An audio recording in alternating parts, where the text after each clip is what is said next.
కృష్ణా జిల్లా గుడివాడలో జూనియర్ ఎన్టీఆర్ అభిమానులు నిరసన చేపట్టారు. జూనియర్ ఎన్టీఆర్పై అనుచిత వ్యాఖ్యలు చేసిన ఎమ్మెల్యే దగ్గుపాటి ప్రసాద్ బహిరంగ క్షమాపణ చెప్పాలని అభిమానులు డిమాండ్ చేశారు. దీంతో ఎమ్మెల్యే దగ్గుపాటి ఫ్లెక్సీ బ్యానర్ను అభిమానులు దగ్ధం చేశారు.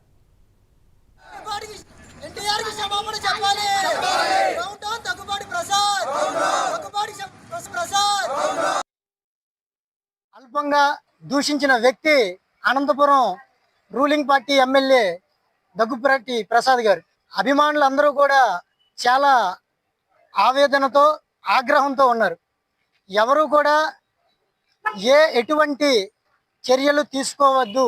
కేవలం ఆయన బహిరంగంగా మీడియా ముందుకు వచ్చి జూనియర్ ఎన్టీఆర్ గారికి వారి తల్లి శాలిని గారికి బహిరంగంగా క్షమాపణ చెప్పాలి అనేది మా యొక్క అభిమానులందరి తరఫున, గుడివాడ జూనియర్ ఎన్టీఆర్ అభిమానులందరి తరఫున మేము కోరుకుంటున్నాం. మీరు అవాకులు చవాకులు ఎవరి మీదైనా పేలొచ్చు, ఏ వ్యక్తి మీదైనా పేలొచ్చు, కానీ వ్యక్తిని పర్సనల్గా దూషించాలి అంటే ఇటువంటి మాటలు మాత్రం మాట్లాడకూడదు అని చెప్పి నేను మాత్రం గట్టిగా చెబుతాం, మా అభిమానులందరం గట్టిగా చెబుతాం. అలాగే ఎంత తెలిసిన వ్యక్తి అయినా సరే మనం ఆ పదజాలంతో ఎవరిని దూషించం.